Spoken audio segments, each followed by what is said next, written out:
Hi, everyone. Welcome back to How Did You Learn to Do That podcast. I'm so excited to have you come back this week, and I can't believe we're in our 30th episode. Over 6 months that we've been doing this, and I'm so excited, and I can't believe that we're finally here and that we're actually here. I would love if you could subscribe to us on YouTube, and if you could leave us a review on Apple Podcasts, as well as like us on all our social media accounts to help us grow. And if you could share with your family and your friends, that would mean the world to me. Today we have Alisha Kumar from the Social Project Inc. Joining us to share her story. I'm so excited to have her on the podcast and for you to hear her story. She's so fun. She's so exciting, and her journey has been such an incredible one to watch. And I'm definitely inspired by her, and I can't wait for you guys to hear from her. So stay tuned. She'll be joining us just shortly. Hi, everyone. I'd love to welcome Alisha Kumar from Social Project Inc. to the podcast today. So Alisha is a social media and digital marketing expert living in the Pacific Northwest. She has over 11 years of marketing and PR experience and is the founder of a digital marketing agency called the Social Project Inc. Now working with some of the globe's most innovative and forward-thinking brands, Alisha helps businesses create and implement intentional marketing strategies through social media platforms to increase organic growth, convert followers into paying customers, and by making sure their social media is on point with their brand. Creating out-of-the-box marketing campaigns for businesses, Alisha is on a mission to disrupt entrepreneurship and what the marketing industry has looked like for so long. She is also a community architect and helps women make an impact through their entrepreneurial ventures by hosting monthly educational workshops and events for a business she co-founded called Seattle Business Babes, part of a larger community, Business Babes Collective. And when she isn't building businesses, you can find her traveling, reading, or catching up on reality TV. I'm so excited to have you on the podcast, Alisha. Thanks for joining us. Excited. This is going to be good. This is going to be awesome. Yeah, I'm so excited. Alisha, I actually met Alisha by taking the Action Takers Club program with the Business Babes Collective, and Alisha was there. That's how we connected. So I'm so excited to have you on. I've been following your journey, and I just got your Pin to Profit course. I'm so excited to get started on that. And I was, so motivated because of what you were sharing during the Action Takers Club, and I was doing so well, and then it just all fell apart. So I'm so excited to get the course and to get started and get going on that. But yeah, so I just wanted to, pass it along to you to talk about your journey. How did you get into knowing that you wanted to create the business that you created and do the work that you're doing? And what really drove you to that passion of yours? Totally. So I had no idea that this was what I was going to be doing. Entrepreneurship was never something that was an option for me when, I graduated high school or anything like that. Majority of my family were either dentists or lawyers or engineers, the successful careers. And so I actually started taking courses to become a dental hygienist 10 years ago. And it just was not my jam. Like, I was like, this is the worst, hate this. So that kind of evolved, and I started taking different courses and, slowly kind of evolved into majoring in political science. But I always had this, I guess, drive to be in the entertainment industry. And so I wanted to go for entertainment law, business law, wanted to, manage Justin Bieber's legal situations. And so I was like, okay, that's what I'm going to end up doing. So actually 3 years ago, I was studying for law school, ended up going to a Tony Robbins event and took my then partner because I was going to change his life. And it actually ended up changing mine. So I walked out of there being like, I'm never working for anybody but myself. So at that time I was actually working in HR for an environmental company, which now in turn, I look back and I was like, what was I doing there? But I look at like hiring and, running a business and scaling through, growing a team. And it was so impactful to have the, year and a half I was in that role, kind of transition into this. And so I've been in marketing PR, like you said, for 11 years now. And I was working for a lot of small businesses doing, their marketing, which was traditional marketing back then, and it slowly evolved into social media marketing. and then kind of went into a more exec role at UVic while I was working there in marketing and PR, and just knew that's where my creativity came from. And so that's what, got me excited. And I love coming up with campaigns and working with brands and being like, hey, how do we amplify this? And how do we get your brand out to 1,000 people instead of 100? And so, yeah, it just was really natural in terms of, okay, I really want to do this like forever. I love being on social media. And I described social media, especially Instagram, as a way for everybody in the entire world to be able to connect on a different level than we are so used to, and really know that we're so much more similar than we are apart, regardless of where we live and what we do. A lot of it comes back to similar interests. And yeah, so here we are now, almost 3 years later. Wow, that's awesome. I could totally see when you said you wanted to get into entertainment industry. I could totally see that because I just know, you bring the fun into everything, and you just, it seems like you just have so much fun and you don't take yourself so seriously. And I know that whenever we're on those calls in the Action Taker Club or in the networking or anything else that where you've been, I feel like you bring so much fun and excitement. So I think that the entertainment industry is definitely a natural fit for you, and and it's exciting to see you really move into what brings you passion and fulfillment. And it's funny that you said that you took your partner at the time to change his life, but it changed yours. Yeah, no, I was like, oh, look, I didn't even really know who Tony Robbins was at that time. Like, I kind of dabbled into it, but I was so, invested in this law situation and, lawyers and all that stuff that I didn't know this whole other entrepreneurship side of it. And I didn't have entrepreneurs besides him, around me. So I didn't know what that would ever look like. I didn't know who Gary Vaynerchuk was, who is like somebody I look up to for everything now, and just kind of how he lived through entrepreneurship. So yeah, it's really interesting how, different people in our lives impact us in so many different ways. Yeah, and I think I feel the same way about Tony Robbins. Like for a while, like I knew who, like I saw the ads, I saw, people talking about him, and I to be to be completely honest, I thought he was like one of those like Christian priests that like goes around and has these like massive like conventions and like tries to convert everybody into Christianity. That's what I that's what I Wait, thought. probably the opposite. He's, oh my gosh, he's so impactful. Yeah. And he's like massive. Like, I think his hands were like, I don't know, like that big. It was Wow. just a massive human, but he has the personality inside as well that just comes out. And so, yeah. Yeah. Yeah, I didn't know who he was until recently. Like I know similar to you, like I do like for my day job, I do love it. I am passionate about it, but it doesn't fulfill me. Like I don't get excited every single day. There's days I get super excited, but it's not all the time. And so when I went, I always wanted to be an entrepreneur too, similar, to you, but also it was not an option, right? It was not an option. Growing up, it wasn't something that I knew much about.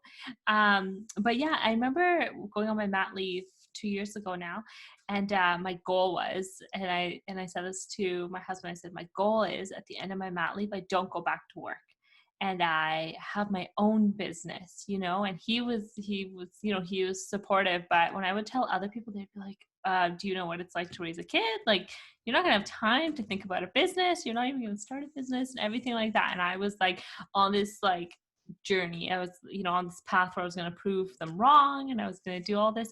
But in that journey, actually, I ran into about 3 or 4 people, and it always came back to Tony Robbins So as a beginning. And two of the people that I knew, I don't know them personally, but I know them through a friend. It's her best friends, and they both now are like multi-millionaire online entrepreneurs. They just went to Tony Robbins Fiji Island privately, and all this stuff. And I just was like inquiring, like, what happened? Like, because that happened in 5 years, and they were like, yeah, we just went to Tony Robbins seminar and life changed from there. And that's when I got into the mindset work. And it's all in your mind and mindset. And I think that was so cool. And so it's so interesting to hear that you too were inspired by him too. Because I feel like now when I hear his story, now when I hear what he does, and his books and all that I've read, I'm like, wow, like how did he even come up with those ideas? How did he, decide he wants to share that? Yeah, no, I think Lauren and I connect on a business level so much. So Lauren, the chapter leader of Toronto Business Babes, and when it comes to how we run our businesses and everything like that, and she has like the same situation as we were actually at the same event at the same time down in Kent, Washington. Had no idea, we didn't know each other, but when Oh. I was telling her the story, she was like, wait, what was the date of the event you went to? And I told her, and she was like, I was there too, and it changed my life. And so yeah, we have a goal to go to one of his events together. It's like our thing. We have it, planned out. So hopefully soon. But no, it definitely does come back to mindset as well. And how you said, people were kind of questioning what raising a kid looks like and stuff like that. I think at the end of the day, you always have to believe in yourself. And that's what it comes down to, because nobody is going to believe in you more than you do. And so, yeah, just really keeping that at the back of your mind, and you Yeah. can really make whatever possible happen. So, yeah. Yeah. Yeah. I mean, I know that when I first got into Action Taker Club, and I hadn't known you at the time, and so I went into your profile, and and I know this is this is your passion, this is what you want to do, but I have to say that just off an Instagram profile, which you can't always see all sides of a person on a profile, but for you, I was like, she's so confident, she totally loves what she's doing, and she just like, your excitement just like comes right off the page. And I was like, and then being a woman of color, and me too, and I was like, oh my gosh, like she is killing it. And she is doing so well, and she's doing so good. And I'm so excited to follow along in your journey, and just the way you talk about your business, the way you bring it up, I think is so exciting. So how do you, I know that there's always challenges in having a business, and we've talked about it a little bit privately too, but how do you when there are those challenges and those days where you're just like, what is going on? I just want to close the books, and I just want to go get a job and work for someone else and come home and not think about it. On those days, how do you realign yourself, and what are those steps that you do to go back to your why and why you started this in the first place, to get yourself in that headspace to rethink and realign, to make sure that you are on the same trajectory and what you are doing is still serving you and your why? And what are those steps that you take to get yourself back into that headspace where this is what's right for you? Totally. Yeah. So I think at first look at my team. So I'm now responsible, for other people's salary, not just my own. When it was only me solo, I could have been like, hey, I'm throwing in the towel. Like, don't really care. This can close down, whatever. But now I'm like, hey, I have a team to provide for. So they're my priority as well. Like, those are my babies. And I also have clients whose businesses rely on us helping them out, and our big thing is we feel successful when our clients feel successful and they hit Mm-hmm. success, because then we know we're doing our job. And so I kind of just take myself back as to like, okay, why am I here doing this? It's essentially at the end of the day, yes, for me, but it's also for the people that I'm helping. So it always goes back to who I'm doing this for, and whether that's my team or my clients, or really, making a difference in the marketing industry, which it really needs to change in so many ways. I just take myself back to that. I mean, women in marketing don't typically look like me. When I first started, it was the Jenna Kutchers and the Marie Forleos, which was really cool to see, their growth and stuff.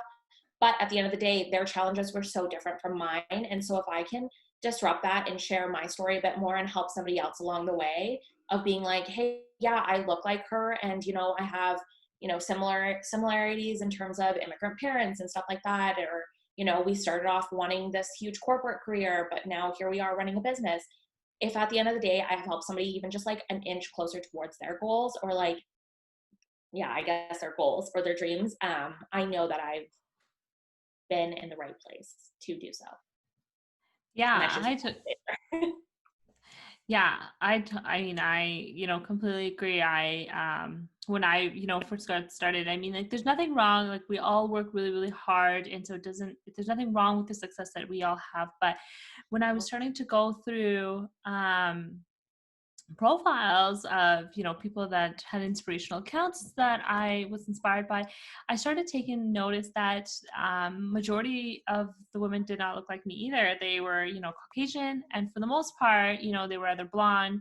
There was hardly any brunettes even, you know, and I was kind of surprised by that. And then obviously there's Jay Shetty, who's like an anomaly, who just like I love so much, and both him and his wife. But I'm like, at the end of the day, and this is the biggest thing, and I guess the biggest thing that drew me to you and the work that you do is that when you look at someone like Jay Shetty, for example, and his you know, the wisdom, how he's making wisdom go viral, and that's his, you know, tagline, that is, I draw a lot of inspiration from him, and I know he really helped me through some difficult times, just becoming a mom. You know, it just upends your whole life. Like, you, everything becomes about your kid, and you feel almost like as much as I love my daughter, but you do feel trapped. You feel like you're in this little jail cell by this like tiny little like warden who won't let you leave the house, you know.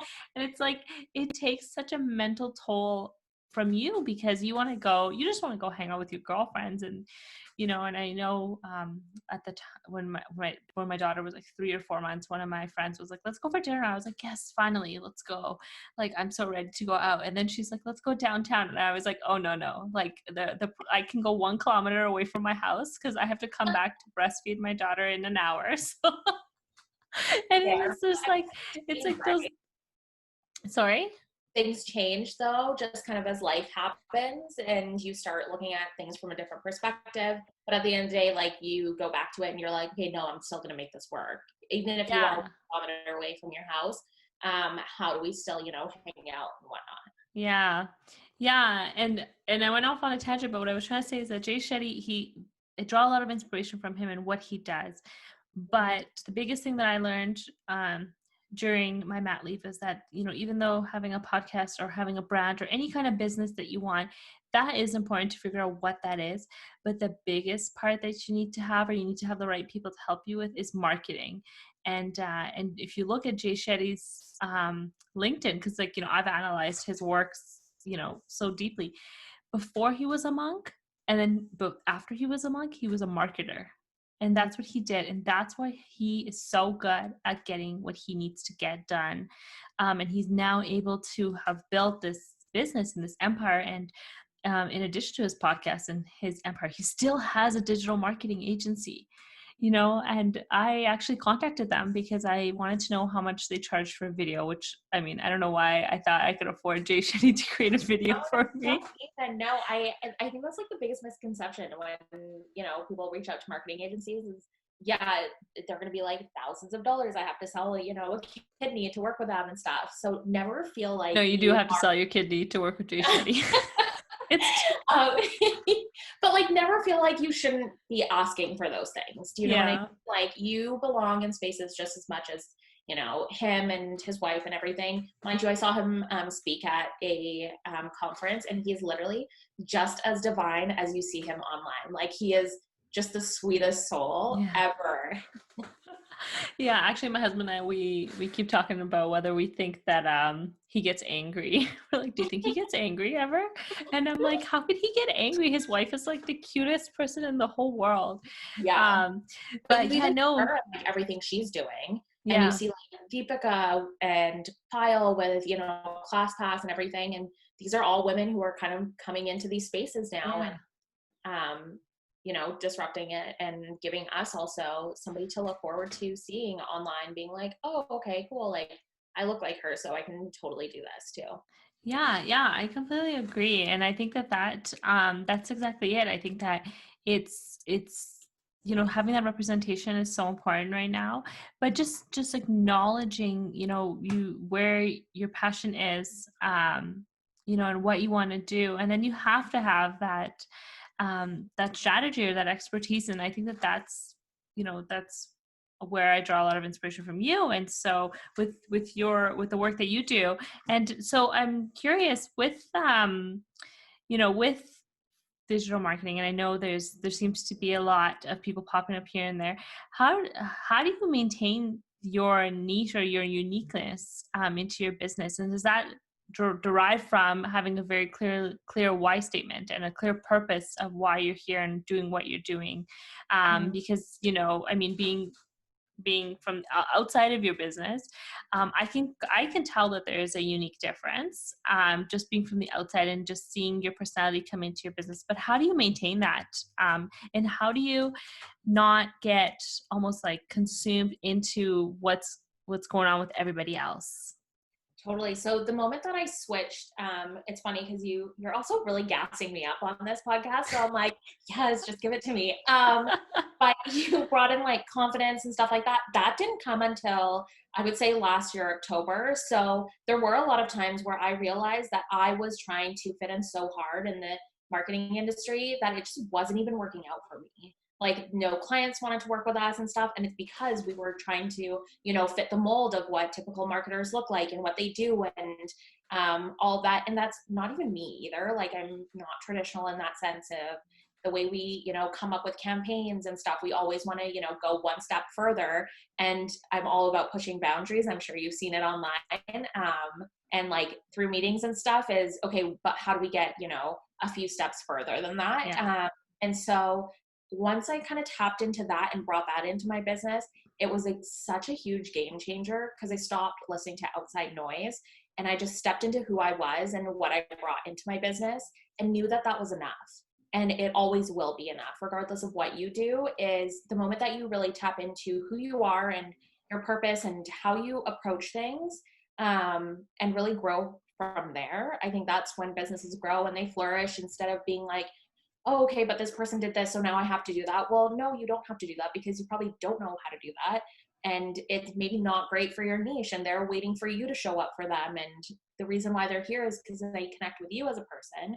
So how do you help them along the way? And so we really shifted our content to be like, okay, who are we really? And we're going through a rebrand right now because our old brand wasn't me completely. I'm super edgy and like, yeah, I guess edgy is the right word. But the light blue and the coral was really cute and super playful and whatnot. But I was like, okay, how do we kind of transition now into more of me and how do I step into this role if we do want to disrupt the marketing industry, right? And Mhm. so, yeah, it just all evolves. But I think just showing up as yourself is like the most important thing you can do for your business. And it's the most authentic thing you can do. And I think authenticity just breeds so much success, and like the long term or short term, whatever. So yeah, I think I just go back to, because I can't show up as somebody else. I can show up as myself every single time really well. But the moment that I step into, you know, somebody else and I'm like, oh, now I have to fit into this mold and I can't swear or I have to, you know, wear a dress and stuff like that. I'm like, oh my God, somebody just, you know, knock me out because I do not want to do that. Yeah, yeah. Don't make me wear a dress either. Right? I'm like, It's not sneakers, fun. yoga pants, let's do this. What are we doing? Yeah, I love that. I love that you're rebranding to bring more of your personality into it because I think that's awesome. I mean, I know when I started, I was like, I'm not a marketer. I don't know anything about branding. You know, I was just like, I'm just gonna post whatever I can because I want to get the podcast out. And then I got to a point where I was like, oh, okay, maybe I should like have a general theme. Well, it was actually my sister who's, you know, she's very much into being trendy and I'm not. So she's like, you need a theme. You need something where like it looks all kind of similar and people can identify you. And I was like, yeah, I know, you're right. So I created a brand and you know, and I like it. Um, but I remember when I was going through that process, I was like, I don't want to pretend, you know, that I'm trendy because I'm not. So I'm going to stick with what I think is cute and what works for me. And, you know, and I think that, it helps me to maintain, not to feel like that imposter syndrome, you know, and I feel that, I didn't even know that term actually until a couple of weeks ago when someone said it and I was like, what is it? Then I looked it up and I was like, well, yeah, that's exactly it. When you don't feel authentic and you don't feel genuine in your business, then of course imposter syndrome is going to creep up because you're trying to be someone you're not. So I love that you said that. And for your business to be successful, what would you say is the number one thing that you need to do for yourself in order to show up as the best version of yourself for your business, for your employees, for your clients? and even for yourself? So I'm a very structured person. My days are like color coded. I have times for everything. So I would say create some structure. The last thing you need is to, go into something blind and be scrambling last minute, being like, oh no, I have to post this. And you end up posting a dog, but you're, like a cat company. And it's just, that's like the weird situations that end up happening. And so just being prepared and like having some type of structure of being like, okay, this time is going to be allotted to this instead of, wasting the day doing a task that could have only taken you an hour if you just turned your notifications off and you set that time aside for it. So I would say creating some sort of structure, and that also goes into like a business plan. So figure out what your business plan is, figure out what your marketing strategy is. And yeah, I think that would be successful. Also sleeping. Yeah. Yeah, I think being structured is key. I mean, I can't live without but actually I'm so happy now that there's such a demand or like a need for agendas and planners now. So there's so many options to pick from. But I remember when I was in university, like nobody was doing like the half-hour time slots in a planner. So I would go to like my local salon and they would order from like some like wholesaler, and I'd feel like, can you order me an extra like planner? And I'd have like this massive thing on my desk just because it had those half-hour slots. And I was like, I need that in my life. But now I'm so excited that you can find that at Costco. Like you can find that wherever, and it's having that is super helpful. And I know like having you and Lauren post your days, and I've said this to Lauren before, but like for her to just like post her days and you to post like this today, this is what I'm doing. It makes me feel like, okay, I need to get it together and be more productive. So I feel like seeing those kinds of things, it's actually at that point where I realized how long I've been on social media, and how you guys just spend half an hour doing something that moves you forward, moves your business forward, and I'm scrolling on social media. So It's so easy though to like end up scrolling for hours and hours. And like I was asked a question the other day of my favorite social media account, and I said it's my friends, because I love seeing what they're up to, and I love, everything that they're sharing. yeah. Like that's what makes me happy. And so I end up scrolling for hours because I'm like, yes, like girl, you go get that, or like you just hit your biggest month and stuff. Like I could spend hours doing that. Or TikTok. I'm like notorious for TikTok. But yeah, just going back to like really figuring out, okay, what's one thing that I can do today, even if it is half an hour and you don't want to do shit for the rest of the day, that's fine. But like if it's half an hour, maybe planning your post for the rest of the week, writing a blog post, or just things like that. Just focusing on like smaller tasks as opposed to one big thing. Yeah. Yeah.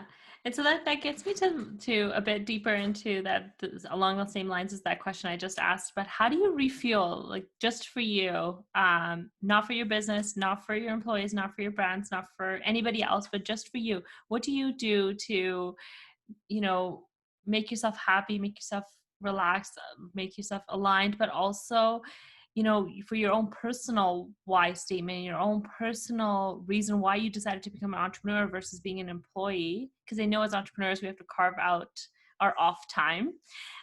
So what do you do to refuel?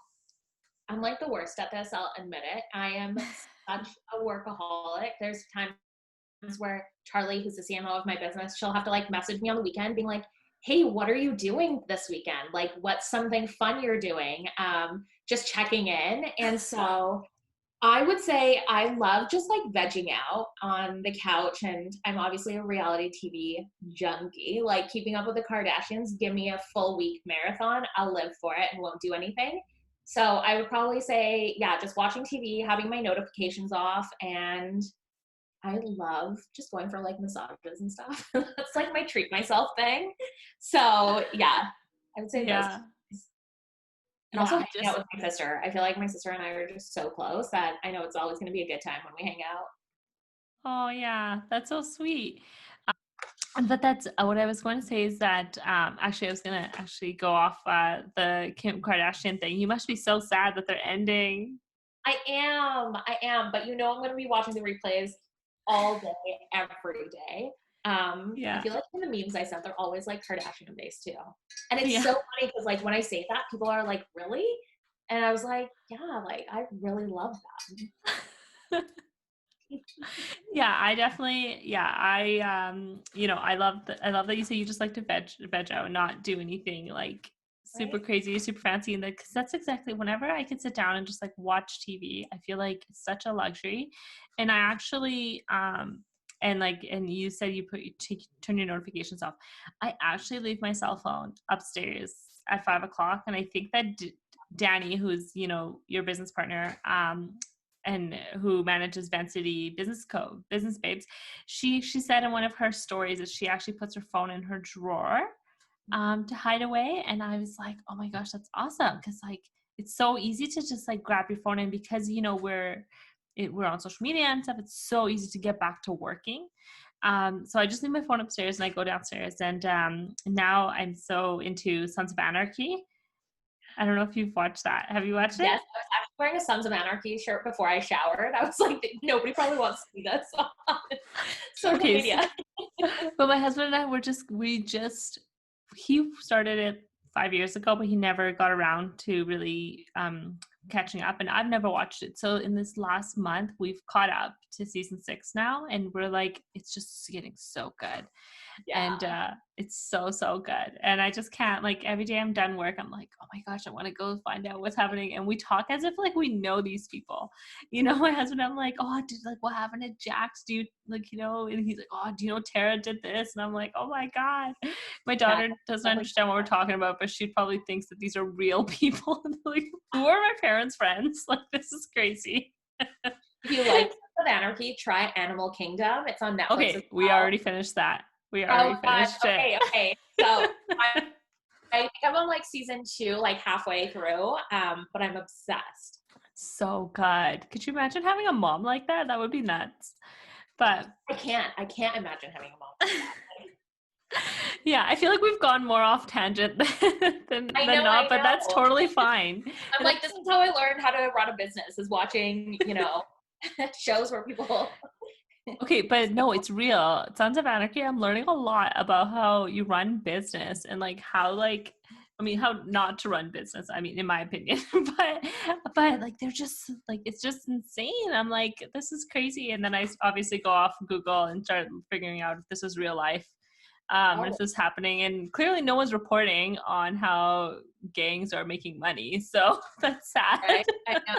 No, I'm definitely a Google person as well. Like, there's moments where people ask me questions and I'm like, did you Google it yet though? Like, are we really doing this right now? Or was there not an answer on Google? So have you seen that meme Yeah. of like, oh, there's so many things that, people have asked me that they could have just Googled? That's literally, I feel like, my everyday life. Yeah, I Google everything. I think that's why I like reality TV. Maybe that's why you like reality TV too, because I feel like Maybe. the story continues. Like, you could follow Right? the story. And I just feel like whenever I read fiction, I'm like, first of all, no one's gonna become a unicorn in real life. Second of all, why can't I find out what happened to him when after that, or her? And that's why I read biographies, because I'm like, I need to follow this story forever and a day. But yeah, I think that's awesome. And I think that that's just to kind of reel it back in on the entrepreneurial side, I think that that's exactly it. It's being an entrepreneur. I think it's just for the most part, and I say this often, is that for the most part, it's about creating that time for yourself, or that ability, that flexibility to be like, I only got half an hour of productivity in me today. I'm going to do this because it's really important. But I am just going to spend the rest of the day to take care of myself and just chill out and refuel, and then I'll come back to it tomorrow. But I feel like being, when you are working for someone else in a traditional corporate job, I think that it's hard to do that. You just have to show up every day, and it just, regardless of how you're feeling, regardless of what you're doing. And I know that for me, I was a big advocate of mental health days. Just taking a day, like, because you need to take a day off. You need to take a day for yourself and just chill and not have a reason or have an explanation. And then when I realized I was really moving forward, advocating it for a lot in my workplace, and it got adopted. And then, it was like one, and I was like, seriously, like one in a whole year, I need like four in a week, So then that's when I realized that, maybe I need to look at the entrepreneurial world, because that's something that's always drawn on me. And I've realized all the biographies I'm reading are entrepreneurs, all the people that I'm inspired by are entrepreneurs, and entrepreneurs in itself has a notion. And I know, I've heard this before from a couple people, and I think Lauren may be one of them, that it's not what it's glorified to be, in the sense of like being a 2-day work week and then you're on a yacht for 3 days, and it's hard work. And so, and you just said that you're a workaholic, and I think, and you can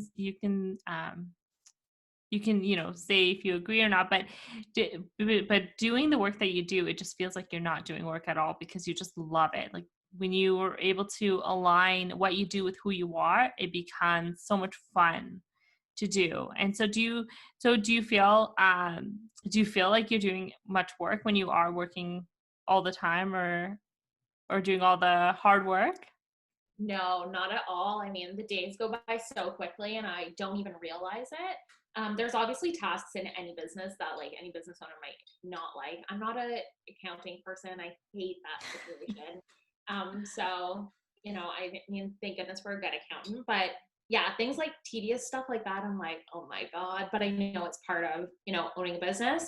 But the rest of it, like coming up with fun campaigns or going over copy and writing copy and all that other stuff, I'm just like, yes, like give it to me. I love this stuff. I could be sitting here for hours looking at, analytics and whatever else. So yeah, it doesn't really feel like work, but I mean, it is a lot of hard work.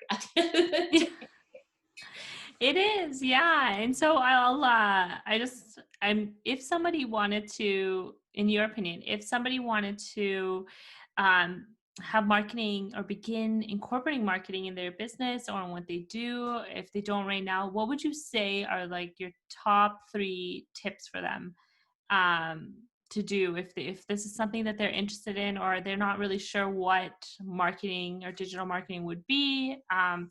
What are the top few things that you think that they should look at initially? Totally. So I would look at your ideal client avatars. Figuring out who your ideal client is, I think, is a huge step a lot of people miss, because they're like, here's this like business idea that I have. It's going to go out there. I'm going to do it. But they don't look at who their clients are going to be. And majority of the time, it's, anywhere from like 3 to 5 really significant people, where you're out and you see them and you're like, yes, that's a Sarah. And I know, she wants to solve this problem with this product or service I have. Perfect.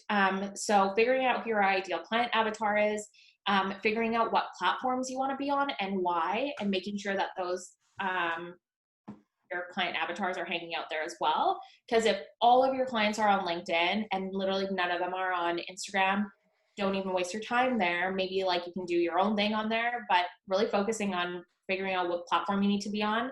And then figuring out, I guess, campaigns and like what that would look like. So are you going to, run a challenge, or are you going to grow your email list and all that other stuff? But I would just really figure out who your ideal client is and where they're hanging out and what type of content they're going to want to see. Yeah, I think marketing is always about the other person. So we really have to remember that.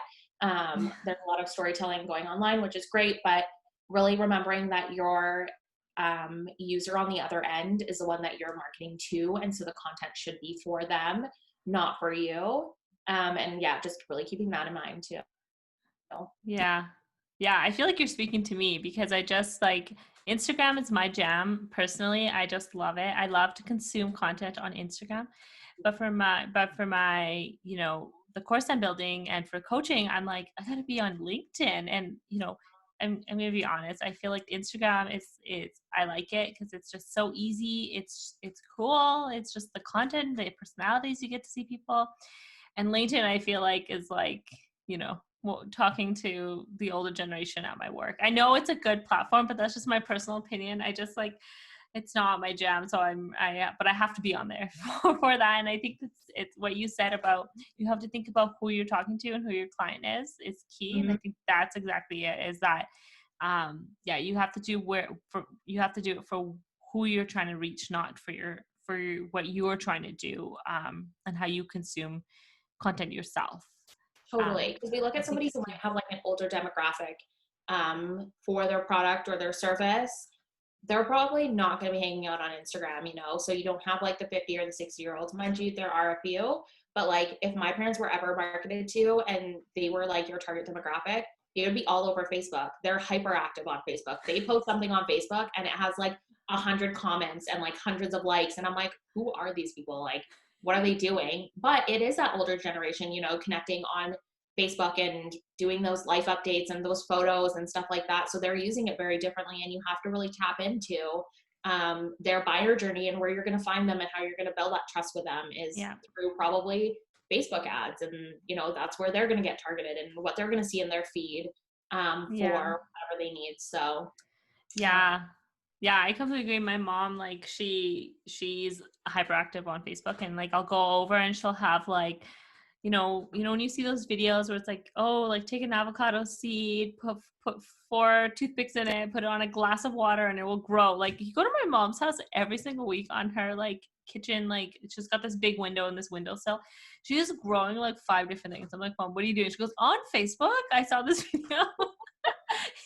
So yeah, totally. Completely agree with you. And so what, if you could, I know it's only been 3 years, so it doesn't feel like it's been that long. But if you could go back to talk to Alisha before you knew that you wanted to do what you do now, and to Alicia that was, working towards going to law school, what would you say to her at that time, before you knew you were going to do this business, and at that time when she was questioning what she wanted to do? totally.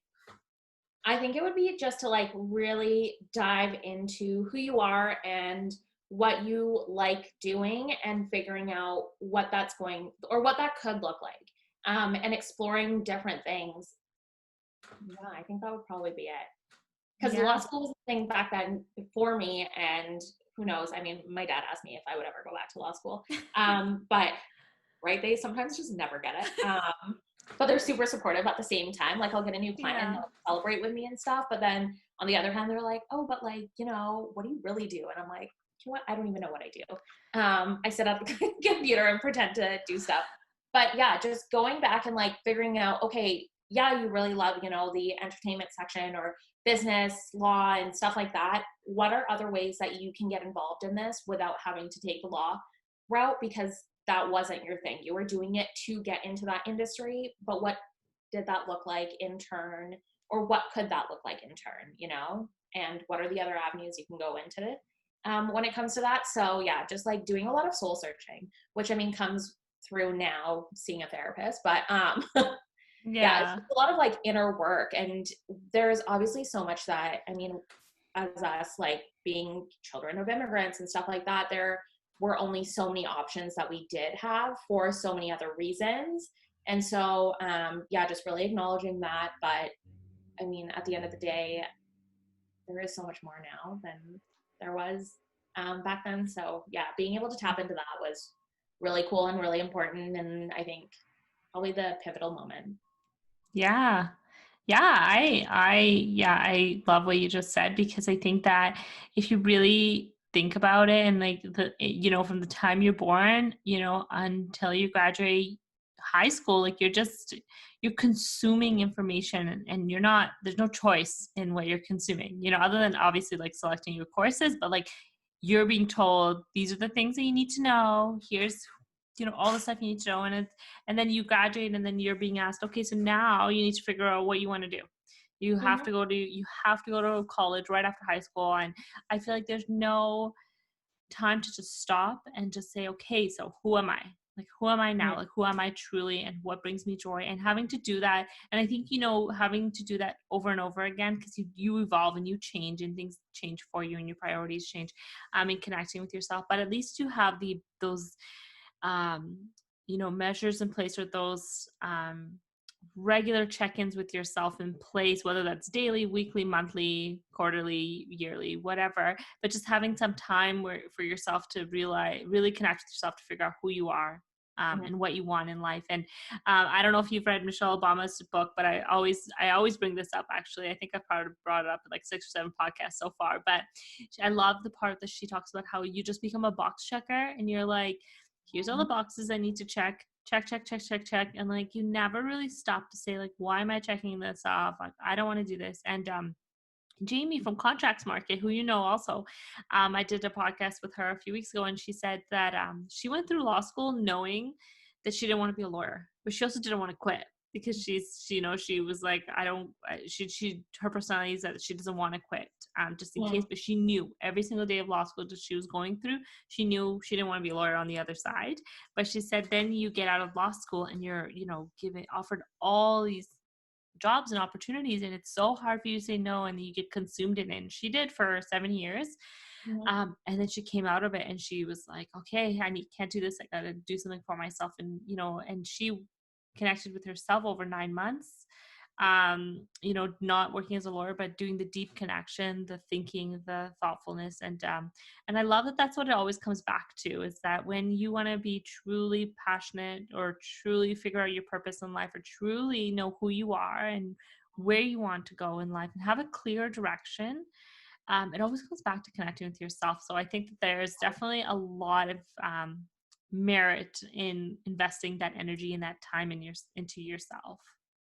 Totally. And we see the checking of the boxes happening in entrepreneurship as well, right? So we see, okay, made the 6 figures, hired the team, did all these things. Well, why are you doing that? And Yeah. so looking, and it comes back to your why.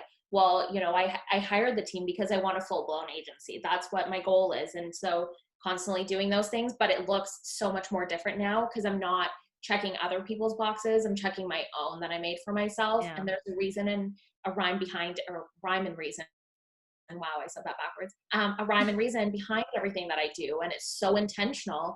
And I'm not anymore, throwing spaghetti at the wall, hoping it sticks. It's Yeah. like, hey, I'm doing this because of X, Y, and Z. So Yep. being really intentional, I think, is so important when you are owning a business as well, because it's so easy to get lost in what everybody else is doing and being like, oh, now I have to come out with a course, or I have to do this and I have to do that. Well, no, you don't, because if it doesn't align with what your end game is, then you're doing too much, and way too many people are doing too much. So Yeah. I completely agree. I think that being very clear on your why, being very clear on what you want to do, what are you working towards, and and for me personally, it's time freedom. For me, it's like I want all the time in the world to just like watch reality TV, or to hang out with my daughter and watch reality TV, because she will in the future, because I'll make her. But but she, like, I just want time, to go for lunch or do whatever. But I think that it's so true about the, getting, when I came into, actually, when I started my business in April, I came in with a very clear why. I came in with a very clear purpose. And then I got like into the tornado of it. And then I realized that, like, and actually about a month ago, I was like, hey, like, I'm clearly like overwhelmed here. I'm clearly not creating more time for myself. I'm actually taking more time away from my family. And that's not, I didn't want less time with them. I wanted more time. And so I had to take an audit of, what am I trying to get at? What is my direction? What am I trying to do here?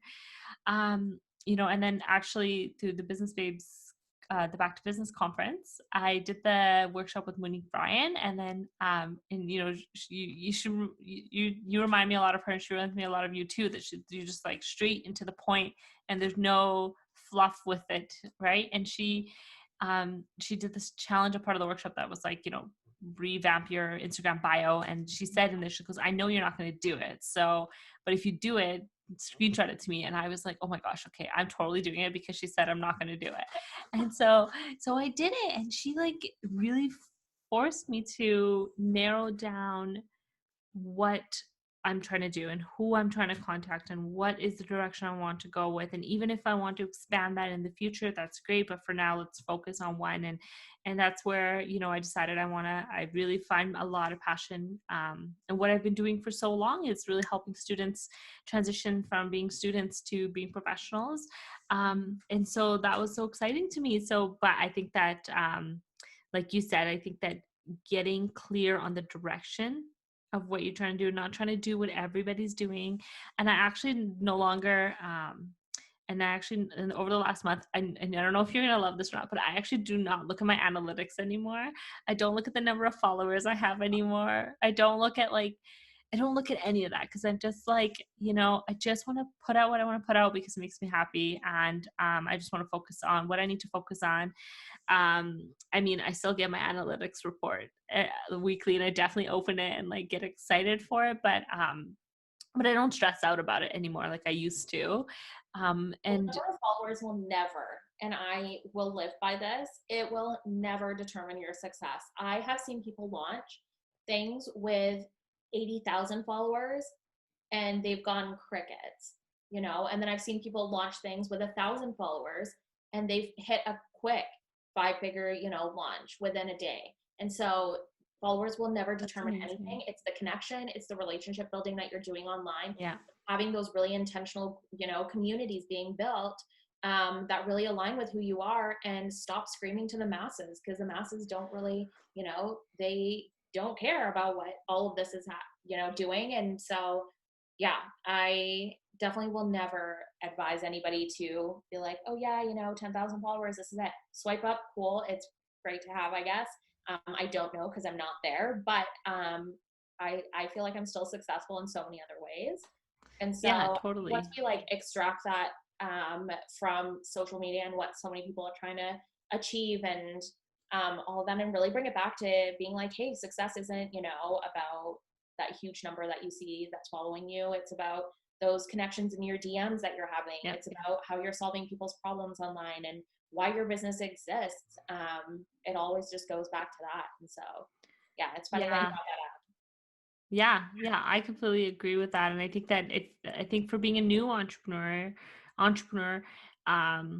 seeing some of that kind of stuff, like I didn't know that stuff until I got into it. And then I learned from people like you, about those pieces. And then I, was able to kind of reframe and reshift my mindset. But I feel like if you're not looking for that kind of information, if you're not looking for that kind of knowledge, or you don't experience it, it's so hard to get consumed in it, consumed in that world, or just give up. And there's so much potential out there in the world. And that's my biggest thing, is that we all have so much potential to create anything we want.